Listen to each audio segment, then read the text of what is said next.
senderistas, mi nombre es Saúl y es un placer para mí poder recorrer juntos el libro o la carta del apóstol Pablo a los filipenses.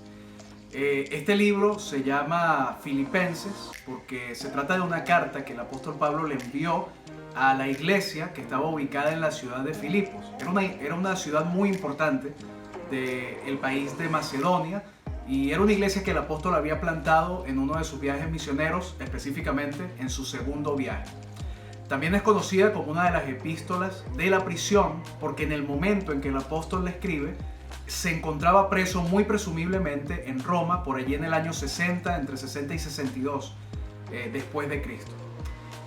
Una característica que resalta mucho de esta carta es que en ella hay un lenguaje sumamente emocional, un lenguaje personal. Pablo habla casi como se le habla a amigos muy cercanos, a personas de extrema confianza. Y esto no es un detalle menor porque vemos que algunas cartas del apóstol tienen un lenguaje quizás un poquito diferente. Por ejemplo, si vieron ya la carta a los Gálatas, había toda una situación sucediendo allí y la forma en que el apóstol se dirige es quizás con un poco de reprensión. De hecho, tanto en Gálatas como en Primera de Corintios, por diversos problemas, Pablo comienza presentándose como apóstol de Jesucristo.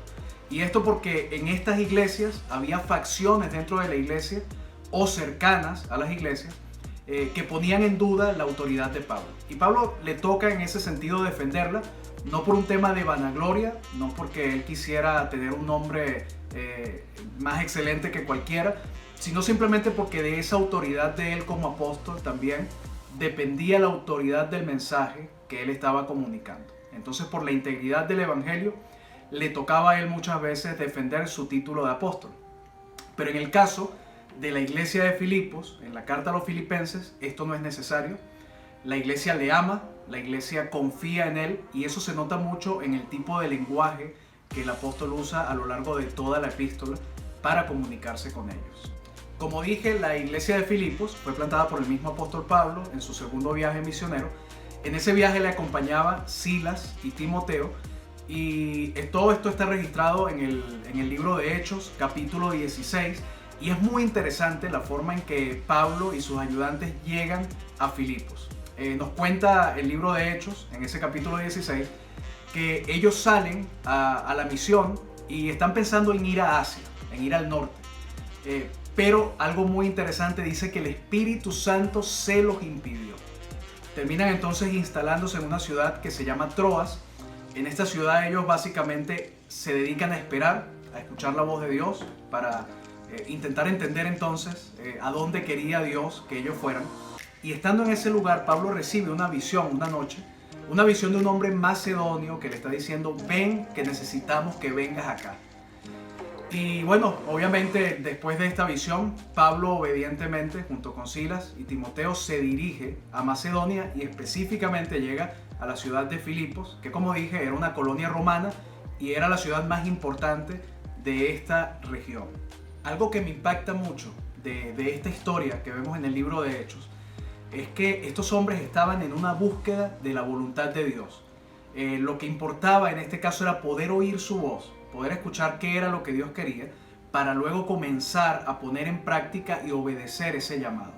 En ese sentido, la vida del cristiano es como una vida de respiración espiritual. La respiración espiritual inhalamos cuando estamos oyendo la voz de Dios a través de la oración, a través de su palabra, y exhalamos cuando ponemos en práctica, cuando obedecemos lo que Dios nos ha dado y compartimos con otros las buenas nuevas de la fe.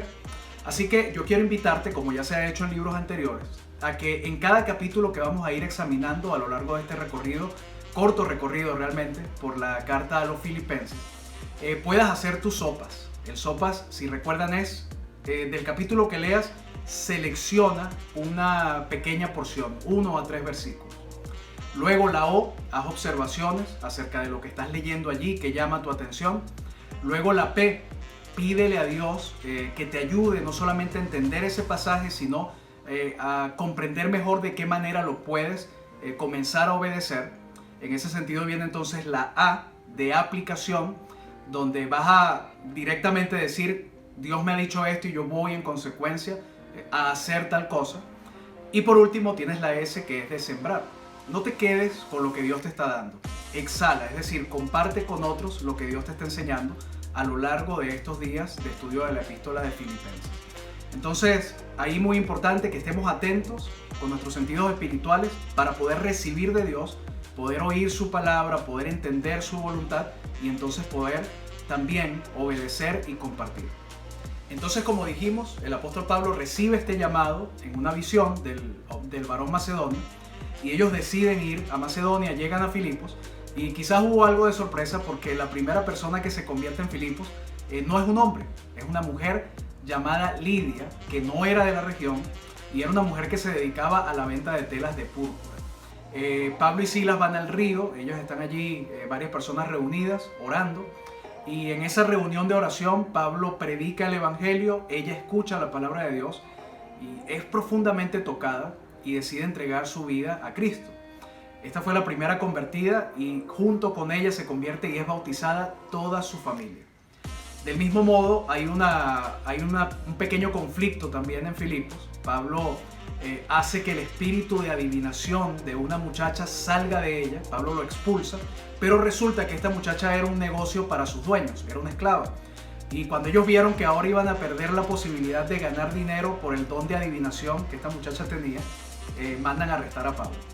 Pablo y Silas están arrestados, están en la cárcel y curiosamente, en lugar de estar quejándose, en lugar de estar tristes y abatidos, comienzan a cantar alabanzas. Cuenta la historia que hay un gran terremoto entonces. El carcelero de Filipos pensó que se habían escapado los presos, se iba a suicidar porque de cualquier manera lo iban a ejecutar si se le escapaban los presos. Pablo con gran autoridad dice: tranquilo, no te preocupes que hoy de aquí no se escapa nadie. Ese día el carcelero de Filipos también recibe la palabra del Señor y se convierten y se bautizan él y toda su familia.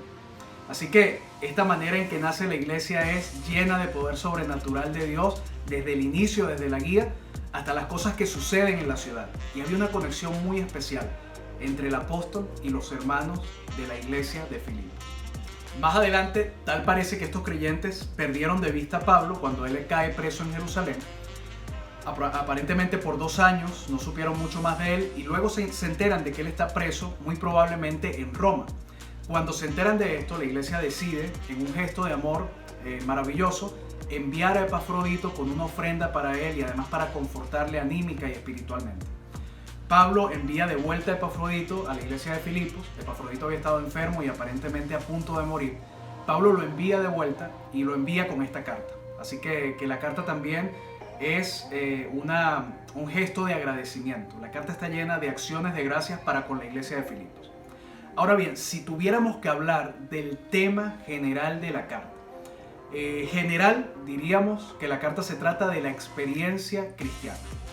Y esa experiencia cristiana está muy involucrada o resaltan allí 2 elementos fundamentales. La primera, el evangelio, y el segundo elemento que resalta es el gozo.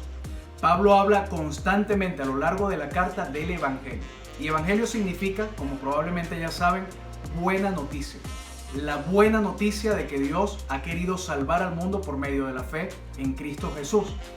Esto permea la vida de Pablo, es lo que le guía, es su razón de ser, es lo que dirige sus acciones cada día y adicionalmente es lo que le da gozo y alegría aún en medio de las mayores dificultades. Mira qué interesante, Pablo cae preso en Filipos, Hechos 16, y cuando cae preso canta alabanzas. Y ahora que está preso en Roma, le envía una carta a la iglesia de Filipos, en donde en el capítulo 4 les dice: alégrense en el Señor siempre. Insisto, alégrense. Es tremendo.